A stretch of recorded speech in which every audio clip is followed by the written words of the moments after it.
topics and opinions expressed in the following show are solely those of the hosts and their guests and not those of W4CY Radio, its employees, or affiliates. We make no recommendations or endorsements for radio show programs, services, or products mentioned on air or on our web. No liability, explicit or implied, shall be extended to W4CY Radio or its employees or affiliates. Any questions or comments should be directed to those show hosts. Thank you for choosing W4CY Radio. Welcome to the Ask the Expert show on W4CY Radio and Talk4 TV, where we bring you educational information from top local experts in the fields of legal, health, financial, and home improvement. Now sit back and listen to experts in family law, association law, hearing loss, business brokers, home care, along with many other topics. Now here are your hosts, Steve-O and Sophia. Hey, good afternoon, Houston. Welcome to another Ask the Expert show where we bring you the top experts in the field of legal, health, financial, and home improvement. I'm your host, Steve-O. Hey, we are doing our great Houston show today. Though I live in Florida now, Houston is my second home. I lived in Houston for a long time. I love the people in Houston, the Houston area. Hey, today is probably like one of my favorite shows. And the reason why is I suffer, well, I guess I don't suffer anymore because I'm been treated, but I suffer from sleep apnea. And I know what it feels like to suffer from sleep apnea. And we got so many letters from listeners saying, how come you don't do a stop snoring or a sleep disorder show? To be honest with you, we had no room. We were completely, everything had been filled, and we all of a sudden got an opening. And I said, I have got to find somebody who really specializes in sleep apnea. I got to tell you, I am so blessed. We found one of the greatest clinics in the city of Houston. And I'm going to tell you something. If you're outside the Houston area, Conroe, Huntsville, I'm telling you, you want to, if you've got a sleep apnea problem, you want to come see Dr. James Ludwig of Sugarland ENT and Sleep Center. Good afternoon, Dr. Ludwig. Hey, Steve, how are you? I am so, I can't even explain how happy I am that I've got this show now and I have it in Houston and that we found you, that because you're one of the top experts, and I mean experts in the field of sleep apnea. And you know, you also do ENT also, but just the way you explain everything. And what we're going to do is all those people sitting around today who might have sleep apnea, we're going to educate you for the next 50 minutes.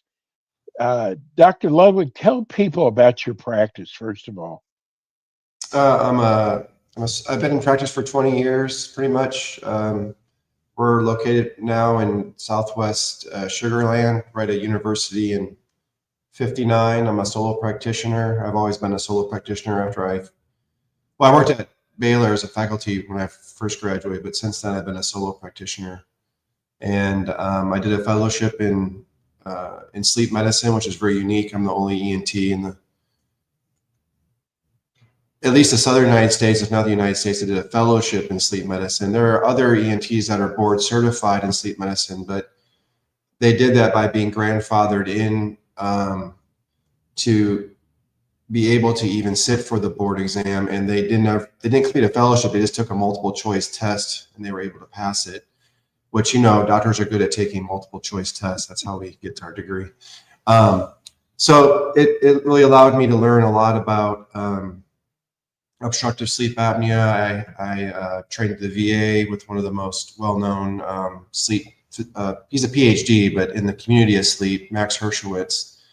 And I train right next alongside with pulmonologists. So it's really helpful for me, even though I'm an ear, nose, and throat doctor, because a lot of patients that come see me are new diagnosis of sleep apnea, or they're on air pressure devices and they need help with management, which honestly, as an ENT, we're not well trained at all during residency on that type of treatment. We're mainly trained on nasal surgery and palate surgery and tonsil surgery for sleep and breathing, but we really have very little hands-on experience in managing people on air pressure machines, or understanding why they can't use them, or helping them use them or be successful. So and then so I dispense CPAP machines. I've done it for 20 years. I do sleep surgeries. Of course, we do nasal sinus surgeries. It all kind of goes together. And then we also dispense fit oral appliances when I think they're indicated to treat sleep apnea. So we pretty much do every treatment for sleep apnea except for what oral surgeons do, which is maxillomandibular advancement. And that's such a small percentage, 0.01% of patients will undergo that type of a procedure to try to correct their sleep apnea. So we pretty much treat 99% of patients that have the problem. We have the ability to treat, I should say, and use all those different modalities, or one of them or two of them, or whatever the patient needs to help them get treated. So I tell you what I love about your practice. You have many choices for your patient to choose from. If I went to a dentist, he would always have an appliance. That's it. Yeah, if I go to some of these other clinics, it's CPAP only. But you give a patient many choices. yeah, I think even more important than choices is really understanding how all those treatments work together, because sometimes you need more than one treatment, or sometimes you need to put them together. Just like sometimes you have high blood pressure and the doctor starts you off on one medication, and then your blood pressure doesn't respond that well, and he raises the dose a little bit, and then it's still not where they want it, they'll add a different medication that works a different mechanism to work together with the first medication. Same thing with diabetes, same thing with depression, same thing with, honestly, most conditions, that sometimes one modality isn't going to cut it. And I think also just understanding how those other modalities work, you're able to help patients, troubleshoot, incorporate those kinds of things.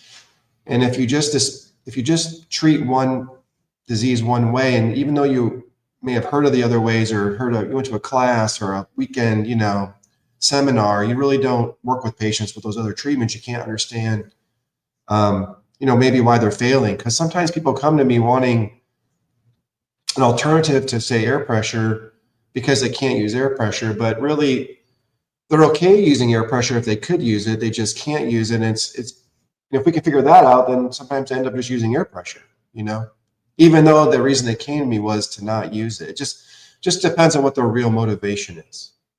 If you feel like you can't use something, then you're certainly, in your suffering, you're going to look for another option. But what if the reason you can't use something is maybe because you're just not helped properly, or someone missed something, that's complicating your ability to use that treatment. Right before the show, we got a text from they saw we are going to be doing a show on sleep apnea today, and he wanted me to ask you, if you snore, does that mean you have sleep apnea? It means you could have sleep apnea. Snoring is a noise it's caused from having a lot of resistance to flow when you're unconscious. So when you're not awake, people who do snore are not walking around while they're awake snoring. Okay, so Right. that means objectively, right, something's different about their airway when they're asleep, because otherwise we would just be snoring 24 hours a day. Oh, even if someone who snores lays down flat and they're wide awake, they don't snore, right? So it's not just the position, it's the relaxation of the airway that creates, in some people, creates a lot of airway resistance. And so what happens is that because we still need the same amount of air per breath to live, we compensate for that increased resistance by pulling harder to get that air in the same amount of time. And that high velocity airflow creates lift, just like the same reason that planes can fly, right? Because wings on planes make air travel over the top of the wing faster than under the wing, and that creates lift. So that's why we snore, because we pull harder, we create lift in our throat area, and that our throat's made of soft tissues, and so those tissues vibrate. And that's the sound. You can snore because you're breathing through your nose. You can snore because you're breathing through your mouth, because your nose and your mouth eventually go to the same airway before it goes to your lungs, right? So, this, I snore with my nose or I snore with my mouth. It's not about that. It's about resistance. So, if you have a lot of nasal resistance and your mouth is closed, that may cause you to snore. And then if you open your mouth, you may not snore, and vice versa. So, yeah, snoring is just a noise, but it is a warning sign. It's like smoke. If you might have a fire, you might not have a fire. And then you combine snoring with, if you're overweight or you feel bad, you're tired during the day, or your sleep is restless, or you have medical problems like diabetes or high blood pressure, or you've had a stroke or a heart attack. And then if you have those other things, then it makes it even more suspicious that you actually have sleep apnea instead of just snoring. So if doesn't mean if a person snores that they necessarily have sleep apnea.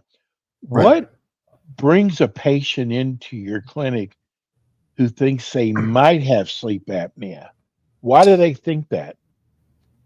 Well, they think it because someone told them they think they have it, like a friend, they go camping and their friend's like, Jesus, you're like dying in the tent next to us, or your wife or husband, not to be biased, it is, or maybe you have a procedure like a colonoscopy or esophagoscopy, or you go to have a tooth pulled and you're sedated by the oral surgeon. And then when you're sedated, they observe you having airway problems, those people. So, and some people kind of just know because they've heard about it through through TV commercial, they've heard of sleep apnea, and then they teach themselves about it by Googling and watching videos, and they realize that hey, that's me. So they come in for that reason, So some people, they're made to come in by loved ones, and some people come in because I think they've known for a long time that they've had the problem. Honestly, they just, like we all reach our breaking point. So I know mine was snoring, but it was also during the day falling asleep. yeah, I fell asleep in a class. I started to fall asleep when I was driving, yeah. but I thought I Well, slept for 8 or 9 hours. yeah, and you probably had sleep apnea for 10 years before you got diagnosed, and that's Good, yes, very, yes, very typical, because it's not like one day you have sleep apnea and one day you right. don't. It's like in any other insidious disease, like aging or blood pressure. It's not like one day you wake up with high blood pressure and the day before you had normal blood pressure. I mean, for most of us, it's something that, one day you're normal weight, one day you're morbidly obese. It doesn't work that way. So, and sleep apnea is the same, it's the same problem. It's an insidious disease that you learn to cope with, at least unbeknownst to you, you're coping with it until it reaches a breaking point. Brad from Clearview wants to know, what is sleep apnea? And that was like going to be my first real Yeah. question was, what is obstructive sleep apnea? So Yeah. what is sleep apnea? Yeah, it's when at least obstructive sleep apnea is when you're unconscious, your airway is getting too small for you to get enough air per breath. For the technical definitions, at least 10 seconds at a time, but the bottom line is you're not getting enough air while you're sleeping, because when your airway is relaxing, because our muscles relax when we sleep, and your airway is a muscle. By airway, I mean your throat. And so it gets so narrow that you're not able to get enough air. So, if you don't fix that problem, eventually you won't wake up, because if you don't breathe, you'll die, right? Right. I don't know if you ever learned CPR, but the CPR, they teach you A, B, C. A is airway, which means make sure the airway doesn't have something obstructing it. B is breathing, which is start giving them breaths. And C is chest compressions. But without an airway, B and C don't matter. So that's the problem, is you don't have an airway. And the way that we naturally restore our airway when we're having obstructive events is we have arousals. And I don't mean arousals like you wake up and have a conversation. I mean arousals like 2, 3, 4 seconds. No different than if you were sleeping and someone put a pillow on your face and try to kill you. You're not going to just die. You're going to wake up eventually and freak out. and try to fight that person off your face. Whether you win or lose, that's a different question, but you're not going to sleep through it. And just like the pillow on your face, if your own body's tissues are collapsing or obstructing your airway, eventually you're going to break out, you're going to come out of your sleep state, even if at a subconscious level, to restore the tone of muscles, to restore the patency of your airway. So if you do it one time, that's one event. One event, let's say one time you do it all day long. That's not sleep apnea syndrome. That's a sleep apnea event. Kind of like if you had an EKG done and you had one irregular heartbeat all day long. Okay, so that one irregular heartbeat shouldn't be there, but nobody treats you for that. You're not going to be on a pacemaker. Right. You're not going to be put on drugs, But at some point, if you have enough irregular heartbeats where it gives you symptoms or causes a risk of heart attack or stroke, then we treat that, right? Like AFib or other arrhythmias. So sleep apnea is the same way. That's why I see a lot of people get miscommunicated. They get a sleep study done, and the doctor says, "Oh, you don't have sleep apnea." And then, the patient's like, "Okay, well, I don't feel good and I snore." But if you actually read the sleep study report, it may say something like, "Oh, we observed 30 airway obstructions in 8 hours. We observed you for 8 hours and we counted 30 times that you had this phenomenon." Okay. So, and they report the results as an average. And so in 8 hours, if you did 30, and of course, give myself a terrible math problem, it's about 4 per hour. But the clinical definition of significant is 5 per hour. Okay. So if you have less than 4 per hour, the doctor's going to tell you you don't have sleep apnea. But what he really is trying to say is you don't have sleep apnea syndrome through the arbitrary definition of what it means to have sleep apnea syndrome. And to take it to the extreme is, so in an 8-hour night, you're supposed to have 40 events. If you have 40 obstructions, and then you release those obstructions 40 times in one 8-hour recording, then you have what's accepted as sleep apnea syndrome. But what if you had 39? Or what if you had 38? So does that mean you don't have it because you missed it by 2? So and you have to go to extremes to get my point. So the point is that what I tell patients is, you have sleep apnea events. You're just not having enough for insurance to pay for treatment. It could be that those 30 events, albeit mild, okay, in severity, or actually by the definition, not even clinically significant, are significant for you. Because if you wake up 30 times a night, that may bother you, even though it may not bother someone else. Some people need 9 hours of sleep to feel good. Some people need 5 hours of sleep to feel good. Right? Who's to say not everyone needs 8 or 7 hours of sleep? It's just an average. So I get that a lot. I get patients come in with negative sleep studies, but still have complaints. And then, no one's helping you when they tell you your test is negative or you're still snoring and you still feel bad. So it could be bothering you. It's worth looking into. Dr. Ludwig, what happens if a person didn't treat their sleep apnea? Does it get worse? They feel like shit, like you do, if it's bad enough. Excuse my language, but it depends how bad you are. So untreated sleep apnea is known to raise your risk of heart attack and stroke, just like smoking or uncontrolled blood pressure.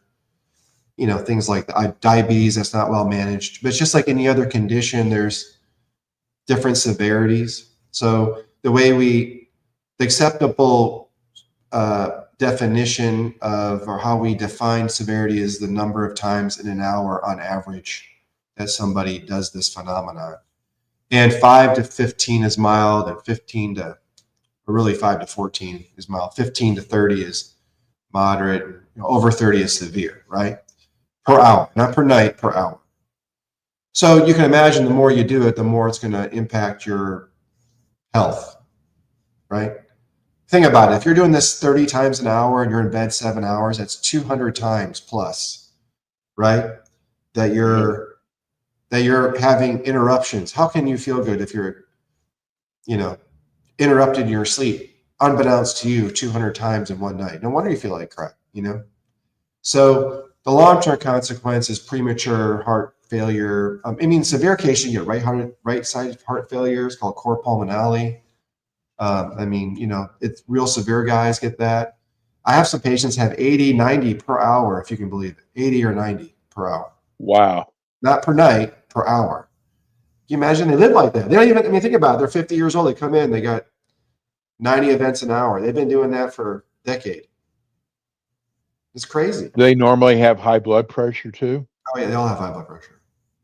Yeah, they all look tired. You just look at them. They look like older than they are. You know, you just see it. And what's cool is when you treat them, they come back, they look younger than they were. I mean, because they're sleep deprived. That's the bottom line. When you're not treated for sleep apnea, you're by definition sleep deprived.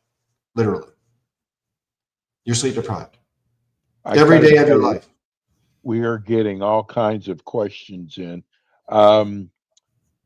This is Bert in Sugarland. That's where you are. Wants to know, what is the difference between a CPAP machine and a BiPAP machine? Yeah, they're the same thing. It's just, it's more of like an R end, how we can control it. It's air pressure. It's just a different way it's a different way for us to program. Like I know you have a bi-level. BiPAP is actually a trade name from Philips Respironics. It's really bi-level.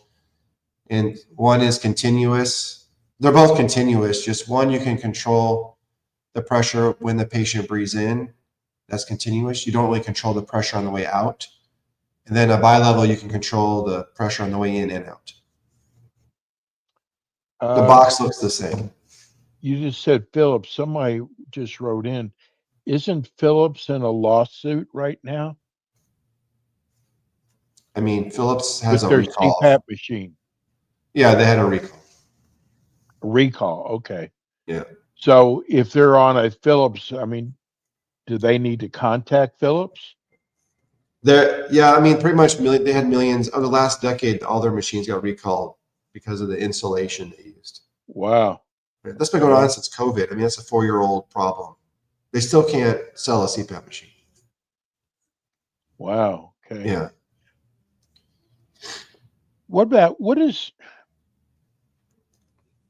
I guess I want to try to understand the difference in snoring and sleep apnea. What do you mean? Well, what don't you just said understand? just because a person snores doesn't mean they have sleep apnea. Right, because snoring means you're moving air, right? Yes. The question is, are you moving enough air? So if you make a noise and you move enough air, you don't have sleep apnea. If you make a noise and you don't move enough air, you have sleep apnea. At least you have sleep apnea events. Okay. Yeah. And then if you have severe sleep apnea, say versus mild, Yeah. that shows up on that sleep test that you do, that overnight sleep test, right? Yeah, it's just the severity is defined by how low your oxygen goes and how frequently you're having these obstructions. I mean, the numbers are fairly arbitrary because, like I told you, at 30 per hour, you would have by definition severe sleep apnea. Okay, but what do you call the guy that has a 90 per hour? I mean, we don't have anything. We don't have a super severe. We don't have like outrageous sleep apnea, right? It's just mild, moderate, severe. So I don't get you focused on the nomenclature. Like I said, and it'll blow your mind. You'll have patients with really a lot of disease, a lot of events, and they will actually effectively treat it with, say, a CPAP machine. And then they'll claim that they don't feel much different. It's not common, but I see it. And it's very weird. It's a very unusual. And then I have patients who are having a very mild version and they treat it successfully with whatever it is. And you'd think you cured them of cancer. They feel so good. So that's what I'm trying to tell you. People's perception of how they feel and this disease they're suffering from, they don't always go hand in hand, as you would logically think. What determines if you put a patient on the appliance versus the CPAP machine? Is it up to the patient? A lot of time is money. It's money. Because appliances in general cost quite a bit more than a machine, believe it or not. And I tell patients all the time, I mean, well, first of all, I do an exam. I mean, my practice, I try to determine who would benefit from an appliance. And the way that we determine that is by examining what the airway does when your jaw is in the forward position, because that's what oral appliances do. They bring your jaw forward. They hold it forward. Or at a minimum, they keep it from falling back if you happen to open your mouth and, sleep like this. If you do that, then they keep your jaw from falling back, or more commonly, we use it to push the jaw forward. And your airway, most people's airway will improve, the space will improve when their jaw is forward. Okay, so we'll examine the airway with a camera, and I'll have the patient bring their jaw forward so we can see together if they get a significant improvement in the airway. And if so, then we know at least when they're asleep, because I've done the exam asleep and awake on many other patients, that benefit of more space when you're awake, it translates into more space when they're asleep. Okay. Now the question is that more space enough to actually eliminate or dramatically decrease the number of sleep apnea events? That's the problem. You can't guarantee it. So this is what people have to choose a lot of the time. It's the guaranteed benefit versus the potential benefit. Okay, so if someone were to wear, if someone who has diagnosis of sleep apnea, let's just pretend, for the sake of argument, that I believe an oral appliance would be beneficial. By beneficial, I don't mean cure, I mean beneficial, okay? But I know if that patient sleeps all night long with a CPAP device, there's a 95% chance they'll have little to no obstructions, like 1 an hour, 2 an hour, 3 an hour. Pretty much guaranteed, okay? So you're the consumer, you've got your credit card or checkbook, and I'm giving you your choices. And the one choice is this machine, if you wear it, 95% chance solves your problem while you wear it. Okay? That's choice number one. Choice number two is we both see that your airway is a lot better with your jaw forward. This appliance that I have, which costs double what the CPAP machine is going to cost you. Wow. And I can't guarantee you the exact benefit you're going to get. I think you're going to get a benefit. I don't know the exact number. So you have to be willing to risk the fact that you may not get as much benefit as you want. Okay? But most people, 95% of patients will wear a night guard all night long. But 95% of patients will not wear a CPAP machine all night long every night of their life. Okay? Remember, these are treatments, not cures. So Right. Most consumers gravitate towards the word guarantee, and they spend their money on the machine, but they can't guarantee is they'll wear it. Like, here, I got this diet, Steve. I got this diet. I guarantee if you follow my diet, you'll lose 100 pounds. Guarantee it. But you know what you don't do? Follow the damn diet, okay? Right. Right. And so do you want to spend double the money on something you're definitely going to follow, which will probably give you a significant benefit, but maybe not as much as you want, maybe? Or do you want to spend half as much, but guarantee is going to work? And a lot of people want the guarantee. So honestly, for a lot of patients, treating sleep apnea is a journey. It's not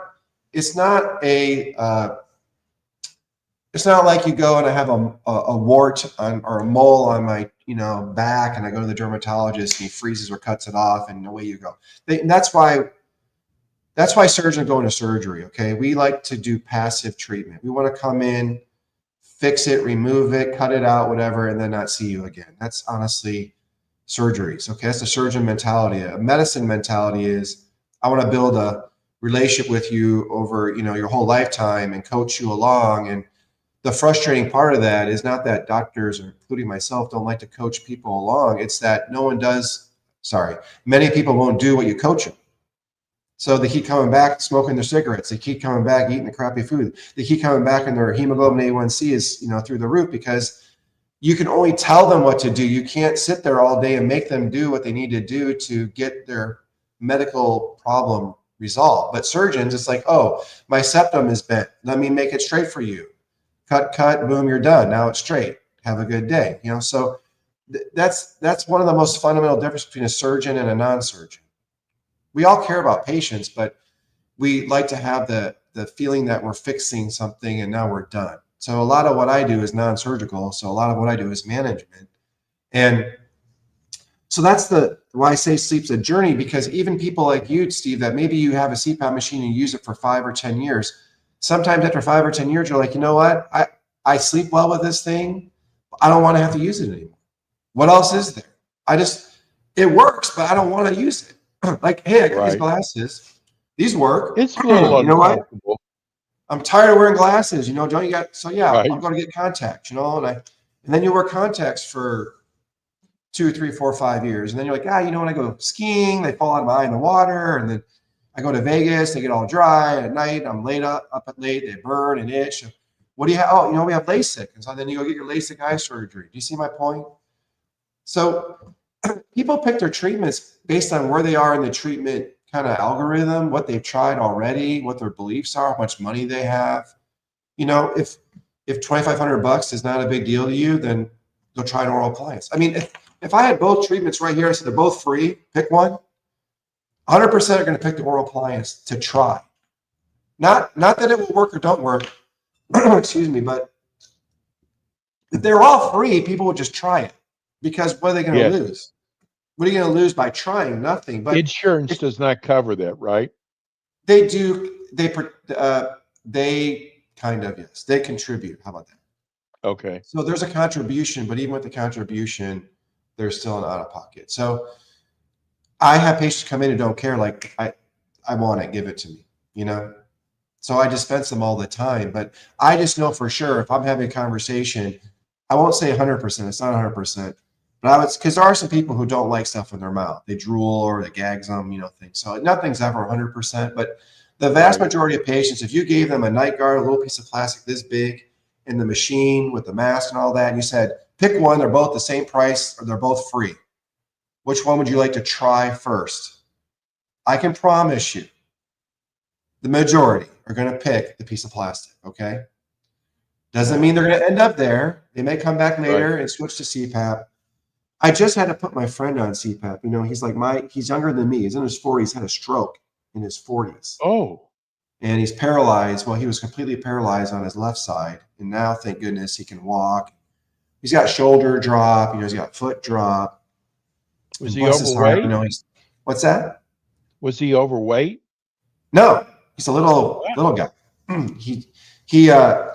But he had a stroke like 4 or 5 years ago. It was like right when COVID started. So, and he has lupus, and so he takes chronic steroids and some. He's got other reasons why he could have had a stroke early in life. But he's been tired for a long time. He blames it on the stroke, and then of course he takes it's my testosterone. So now he's getting the pellets and all the whatever shots, and then it was he wanted more steroid prednisone he thought it was his lupus, so he's taking more. He's looking at all these reasons why he feels like crap, tired during the day. He wants stimulants because he does not motivated during the day, and so I finally tell him, dude, you gotta get a sleep study. I mean, you've had a stroke. I mean, pretty much if you had a stroke, so 9 out of 10 chance you have sleep apnea. It just works out that way. It's a really high risk factor. And sure enough, he's got sleep apnea. I just gave him his device yesterday to try. 2 days ago. No, yesterday. So no feedback. If you looked at him, you would not think this guy has sleep apnea. He works out, he's buff, little neck. I mean, but because sleep apnea can also just be an anatomic problem. It's an anatomy issue, right? A lot of guys have beards or mustaches, small chins, they have small chin, small lower jaw. They don't have any room down here, so they have sleep apnea. A lot of Asians have sleep apnea. Right. They're not overweight. Think of that. Because it's a space problem. It's a collapse problem, but it's also a space problem, And so it's not just guys with 20-inch necks walking around with sleep apnea. They have it too, and not every guy with 20-inch necks, by the way, neck has sleep apnea, but a lot of them do. So a lot of Texas football players, have sleep apnea. Would it surprise you if I told you I cannot sleep without it? It wouldn't surprise. It doesn't. No, I hear it all the time. Yeah. It's not that bad to sleep with it. I mean, people get what's called addicted to it. I have some patients who lost a bunch of weight, and weight was one of the reasons they had sleep apnea, and they still use their CPAP machine. They don't even have sleep apnea. Wow. They still want to wear it because they just like the air. I try to Yeah, give people the right mentality when, I feel bad. I feel like when you diagnose someone with sleep apnea, you diagnose with cancer, I just see this look like, oh shit, I got sleep apnea, and I'm going to have to sleep this effing machine. And I try to play it down. I mean, I'm like, you're not having sex, it's their CPAP mask on, you're not walking around the Galleria with your CPAP mask on. Have your sex and then then put your CPAP machine on. I mean, I try to, at least you're unconscious, when you're wearing it. yes, right. But it's not the only treatment. It's just the one that we know works all the time for most people, but that doesn't mean it works for everybody. Do you know what I mean? Do you laugh at the commercials you see, or these online Yeah, ads? Quit snoring. They put a little piece of tape on your yeah, nose. right. Yeah. You just laugh at that? No, there's a whole industry on desperation, is what it is. Yeah. It's just like back pain or other shit. There's like no good treatment, so any treatment's better than no treatment. So then and then they're dying, so they're just throwing money. And if you make it cheap enough, people will throw money at it. That's what I mean. If the appliance was $50, people would throw money at that. But if it's $2,000, people can throw any money at that. So, but one works and one doesn't. So yeah, there's like they had this thing called ProVent. It was like these one-way valve, not things you put in your nostrils. You tape them in your nose, and then as you exhaled, it would create positive expiratory pressure. It's called PEEP. It's on if it's a part of, if you're a respiratory therapist, you'll know it's PEEP is part of ventilator settings. But anyway, and the idea was that as you exhaled, it would create back pressure and then dilate your airway just long enough so when you took your inhale, you still have some room. So on a CPAP machine, there's different settings. Yeah. There's all kind of numbers, pressure. How often do you have your patients come back to test to see if you've got to change the numbers or the settings? The only setting that's treating you is the pressure of the air in the system. So that pressure is measured in centimeters of water, and it ranges from 4 to 20 for most people, most machines. And most people, as you'd imagine, need, kind of in the middle, like 7, 8, 9, 10 centimeters of air pressure. And you can't look at somebody and be like, oh, it's not like a shirt. Oh, you need an extra large, because you're big. It's not like that. You could be your size and need 7 centimeters. And I could have someone next to you who's half your size and need 10 centimeters. Okay. Because again, it's an anatomy issue, not just a how big you are issue. Okay. And so the only setting that's actually therapeutic is the pressure. That's why it's a prescription. But there are a lot of comfort settings that are patient controllable, and that's for comfort, like ramping the pressure from low to high before you fall asleep, humidification, stuff like that. But the force you need is a prescription. It's like if you're going to open a door, right?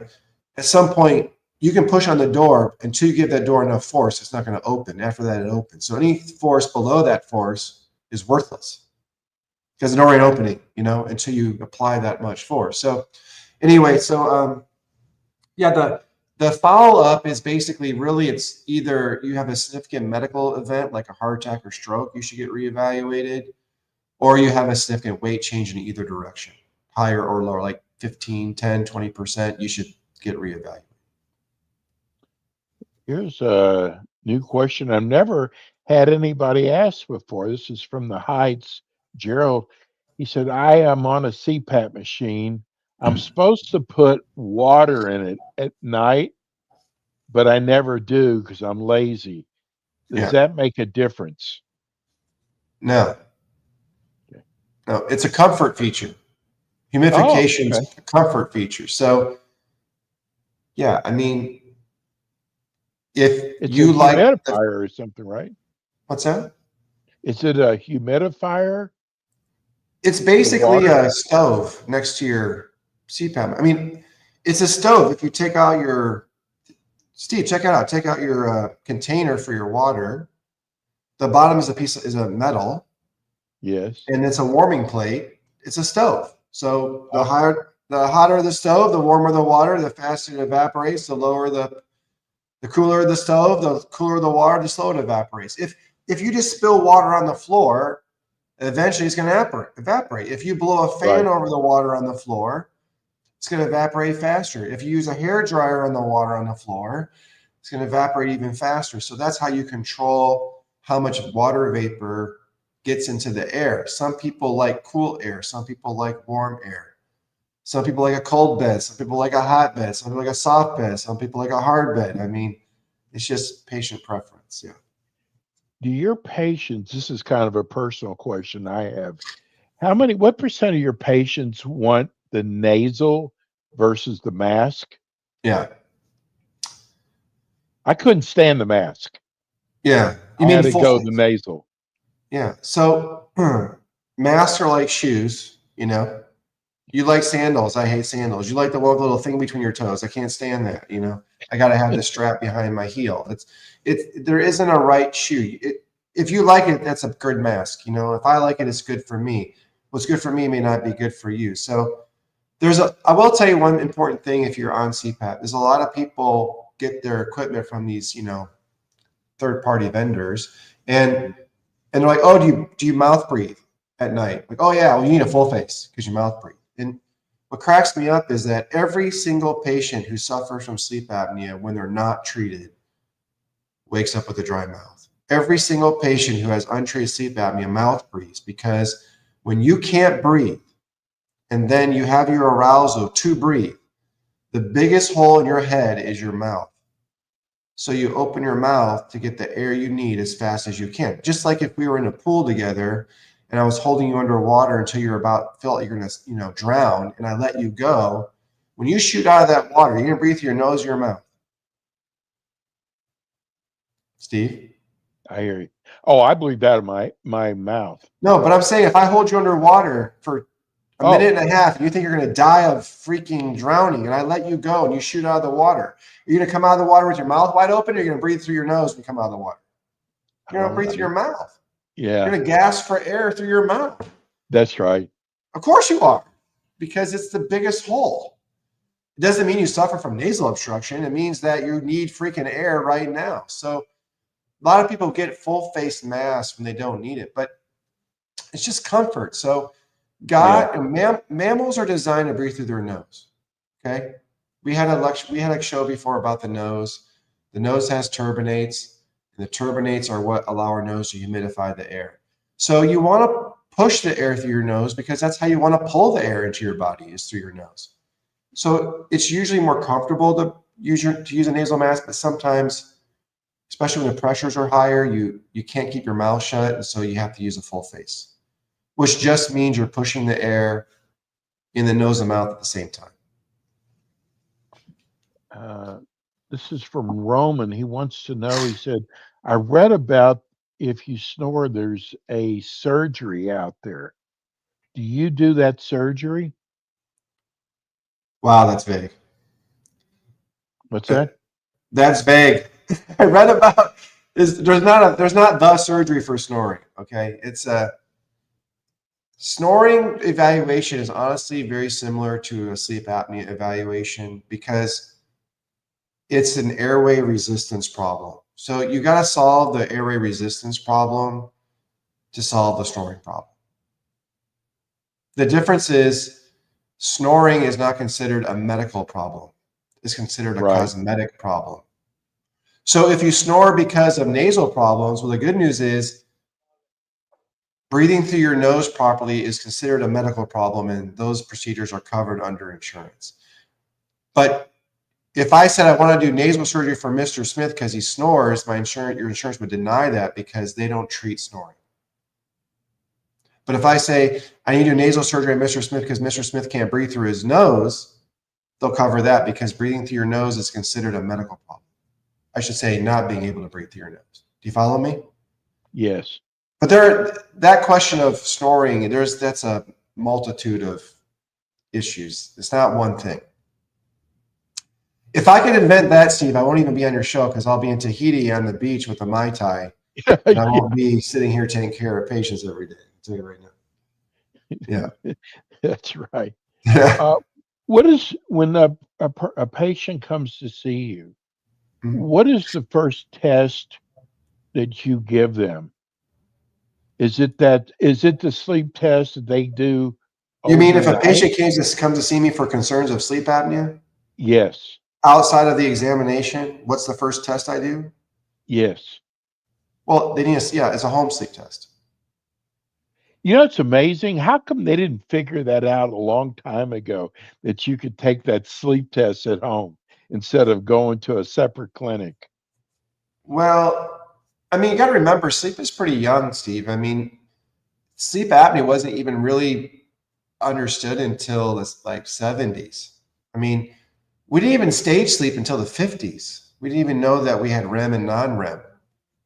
And people that suffer from severe sleep apnea in the very early days of sleep specialty is a young specialty in and of itself compared to the other specialties. But all those patients were thought to have had narcolepsy.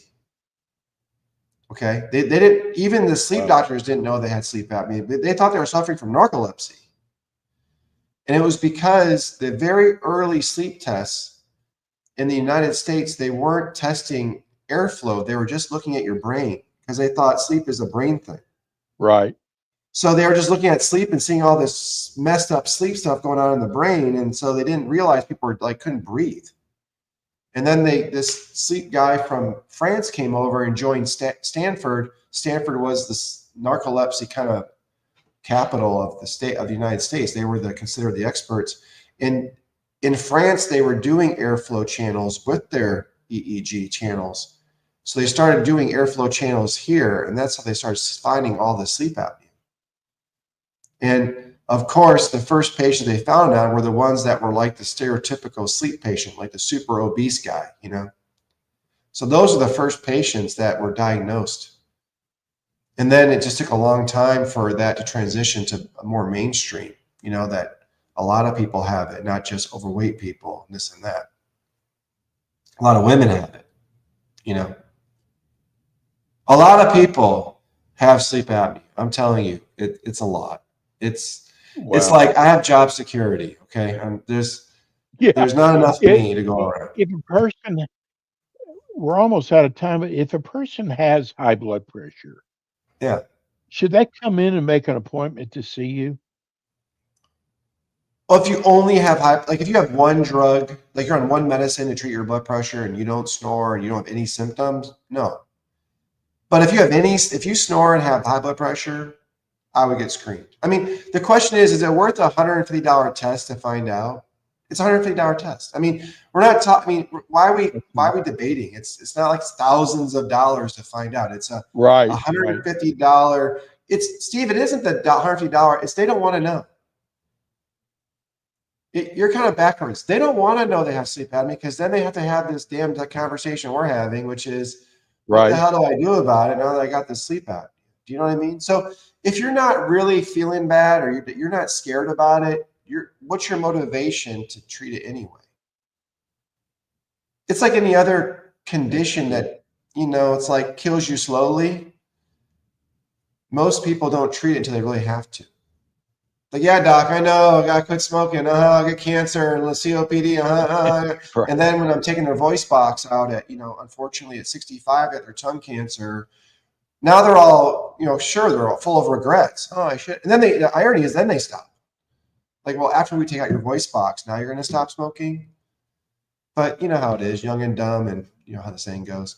So people will invest in that workup when they feel like they need it, and more people need it than know they need it. But eventually it gets to the point where they get tired of being tired. They get tired of whatever it is, and then they'll go get it taken care of. Until they get to that point, it's like it's just like it's in the back of their mind as a to do, you know.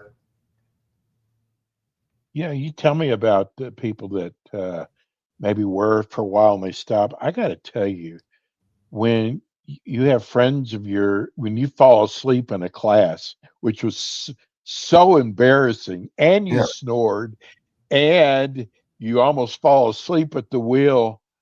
I don't care how I'm going to wear that sucker yeah. every night because I think about I think I that. told you before, I was coming back from Vegas with my family, last year, and this guy one row in front of me in the aisle seat, I was in the window seat. I mean, the guy, I'm really watching him die in the chair. It was so bad. It was like I am watching the sleep test real time. In the chair, he's like, Wow. and then he get up and look around, his eyes are all glazing, and he, like literally just like classic. And the thing is, he spoke Spanish, and unfortunately, in Houston, I should know how to speak Spanish. So I was using that Translate app on the iPhone, I'm like, dude, you got sleep apnea. He's like, no, I just partied too hard in Vegas. I'm like, no, dude, you're dying of sleep apnea. And I actually got his email address and sent him a link to a CPAP machine. And, he actually bought one. He sent me a receipt back. Oh, no kidding. He lived in Mexico. So I saved one life. See, I do save lives. There's one guy's life I saved. Yeah. So tell people how they can reach your office. Actually, the best way, probably fastest for someone, is that our website, because we have a contact us form, sugarlandent.com. But we do have people that take phone calls. So I have two great staff, Elizabeth and Tim. They're ex-military, great. Patients love them, very respectful, humble. Actually, Tim was my patient before he worked with me, so it's nice. And then call us at 281-556-1102. I can't tell you how much I enjoy doing this show. You'll be back again with us next month. We also run the show again next week. Dr. Ludwig, I am so glad we have you. Thank you. Thanks so much. Have a good week. It's Dr. James Ludwig, Sugarland ENT. Folks, I'm telling you, it changed my life. That's it for us today. We'll be back in with you next week with more Ask the Experts. Thanks for tuning in today to the Ask the Experts show on W4CY Radio and Talk4 TV. Tune in next week and every week to hear more from our experts on personal injury, insurance, air condition repairs, estate planning, Medicare, and many other topics in the areas of legal, health, financial, and home improvement. See you next week.